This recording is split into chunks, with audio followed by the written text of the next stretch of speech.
Most players believe they need a bag full of 50 different skills. Rainbow flicks, elasticos. They spend hours perfecting flashy moves that look incredible on TikTok but crumble under real pressure. Here's the harsh truth. 99% of the time, those skills are completely useless in an actual match. The players who consistently destroy defenders, they've mastered just some fundamental skills. Skills that work in pickup games, academy matches, and at the highest level of football. Skills that don't rely on perfect conditions or confused Sunday League defenders. I'm going to break down 7 deadly skills that every elite dribbler needs in their arsenal. And here's what makes this different from every other football tutorial you've watched. These aren't just isolated techniques, they're part of a system. Each skill connects to the next, creating a foundation that makes you unpredictable, unstoppable, and impossible to defend against. Let's get into it. Skill number 1, head up ball control. You probably expected me to start with step overs or body feints, but here's what every coach should teach first, and almost none of them do. Moving the ball with your head up. Think about it. What's the point of having perfect ball control if you're staring at your feet the entire time? You're basically playing blind football. You miss passes, you run into defenders, and you make decisions based on information that's already 3 seconds old. But here's where it gets interesting. Most players think they need to choose either perfect ball control or good vision. This is the biggest lie in football training. The best players in the world do both simultaneously. Watch and how you develop this skill, and don't worry if it feels impossible at first. That's normal. Start simple. Set 2 cones, 3 touches. Not down at the ball, not at the cones. Look up at the horizon. Learn to work independently from your eyes. You will become a way better dribbler. Make your sessions harder and harder. Dribbling move is built on one fundamental technique: the body feint. The stepovers are body feints with leg movement. The La Croqueta is a body feint with a quick shift. Even a simple change of direction is just a body feint in disguise. Master this one skill, and you've unlocked the foundation for everything else. Most players do the body feints completely wrong. They think it's just these dramatic movements, throwing their entire body one direction before going the other. That works in amateur football. Against serious defenders, you just look ridiculous. Real body feints are subtle. They're about selling a story with just enough conviction to make the defender believe it, but not so much that you can't quickly change the narrative. You can't just throw your body in one direction. You also have to get the right technique and, most importantly, the right timing. Watch how Messi approaches a defender. His shoulder drops slightly left. His hips follow. His weight shifts. The defender sees this information and processes it. He's going left. By the time their brain sends the message to their legs, Messi is already moving right with the ball. The technique starts with your shoulders. Drop your shoulder in the direction you want the defender to think you're going, just enough to suggest intention. Next, your hips. They follow your shoulders naturally. But listen to the crucial part. When you plant your outside foot and drive off that hip in the opposite direction, that's where you generate the explosive change of pace that leaves defenders flat-footed. Practice this alone first. Set up a single cone as your defender. Approach it slowly. Sell the feint with your shoulder and hip, then explode past.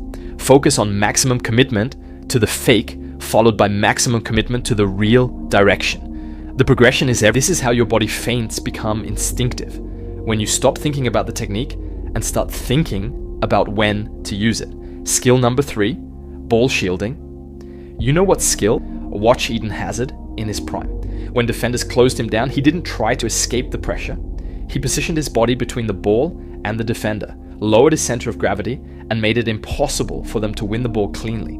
And he wasn't even bigger or stronger than his opponent, because it's all about physics and positioning. When you shield properly, you're using your entire body as a barrier while keeping the ball in a position where only you can reach it. The technique starts with your body position. You need to get side on to the defender, not facing them directly. Your body becomes the wall between them and the ball. Your arm, the one furthest from the ball, extends naturally for balance and to feel where the pressure is coming from. And here's the crucial part most players miss: your center of gravity. Drop it. Bend your knees, lean slightly forward, make yourself stable and unmovable. When defenders try to push through you, they're pushing against a low, solid foundation instead of someone standing upright who can easily be knocked off balance. In this case, you are in a win-win situation. If they push you hard, you can dive and gain a foul in a good position. If they engage too much, you will just explode in a different direction. Your ball side foot is everything. It needs to keep the ball close, but also position it where the defender can't reach it. Too far from your body and they can poke it away. Too close and you can't move effectively. The problem is you can't really practice this alone. Ball shielding only makes sense under pressure, with real contact, real pushing and pulling. This is why cone drills are useless for this skill. Small-sided games are essential. 3v3, 4v4, even 2v2 in tight spaces. The kind of games where there's constant pressure, where you're forced to shield or lose the ball immediately.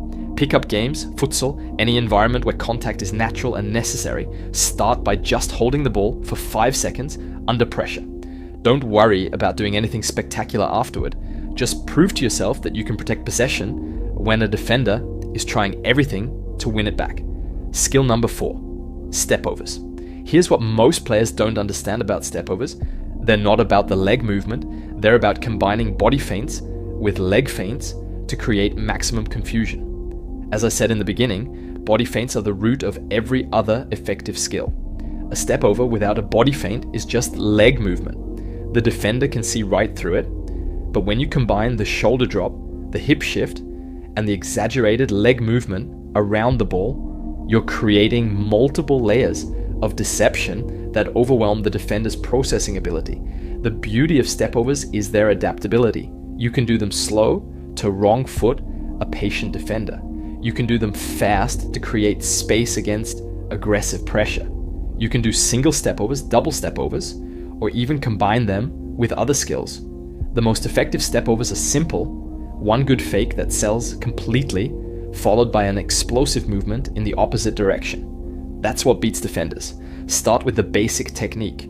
Plant your non-dominant foot beside the ball, swing your dominant leg around the front of the ball without touching it. As your leg swings, drop your shoulder in that direction. Sell it completely, like you're absolutely committed to going that way.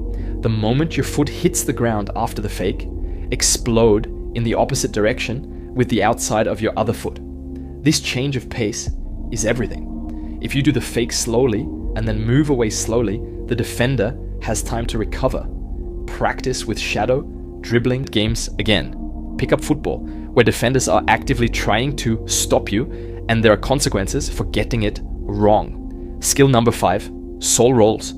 What makes soul rolls special is that there are infinite variations, and that unpredictability is exactly what makes them so effective against defenders who think they can read your next move. A soul roll is basically using the bottom of your foot to manipulate the ball, but the applications are endless. You can use it to stop the ball dead while changing direction. You can use it to pull the ball away from a tackle. You can use it to set up other skills or create space for a shot. The reason soul rolls are so effective is because they're unexpected. Most players use the inside and outside of their feet for everything.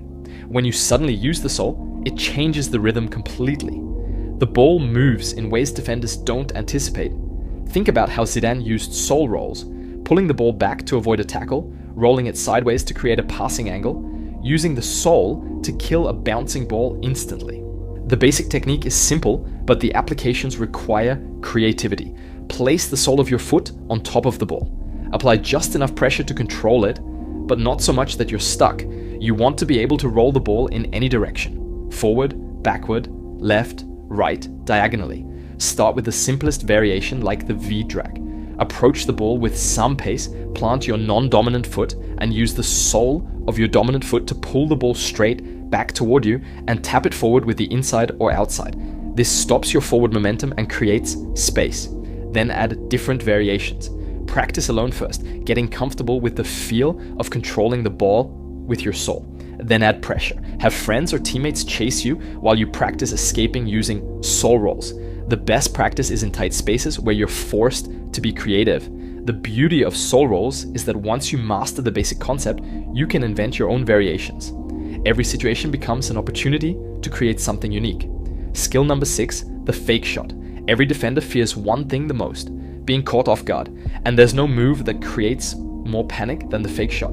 It's simple, but it works at every level of football. You approach like you're about to unleash a shot. Your body posture, your foot swing, your hips, everything screams, I'm about to shoot. But then, you don't. You stop, or you cut, or you go around the defender who just threw himself on the ground thinking he blocked your shot. This move creates instant space. When a defender bites on a fake shot, their center of gravity shifts, they lose balance, and for a split second, they're completely vulnerable. That's when you attack. To master the fake shot, start slow. Practice with the right posture. Plant foot next to the ball, body leaning slightly forward, eyes focused like you're really shooting.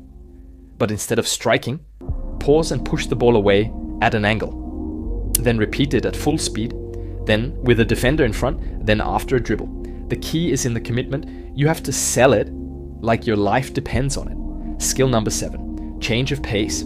The final skill might be the most important, change of pace.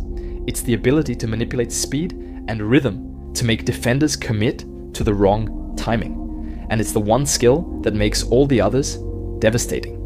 You don't need more speed to become a better footballer. Slow, slow, slow, then explodes past them when they're mentally comfortable with that pace, by the time their brain prods with the ball. These 7 skills aren't meant to be used in isolation. They're part of a system where each skill enhances the others. Your head-up ball control allows you to scan effectively. Your scanning informs when to use body feints. Your body feints set up step-overs or soul rolls. Your change of pace makes everything more effective. Find pickup games, join futsal leagues, create situations where you're forced to use these skills or lose the ball. This is where technique becomes instinct, where separate skills become a unified system. Start with one skill, master it completely, then add the next, then learn to combine them. Don't try to learn all 7 at once. Most players will watch this and do nothing. They'll think about it, maybe try a few skills in their backyard, then forget about it when the next shiny tutorial comes along. But you're different. You understand that greatness comes from perfecting the basics and being minimalist. Download our free ebooks. Join our community where serious players share their progress and push each other to the next level. Hit the protocol and take action.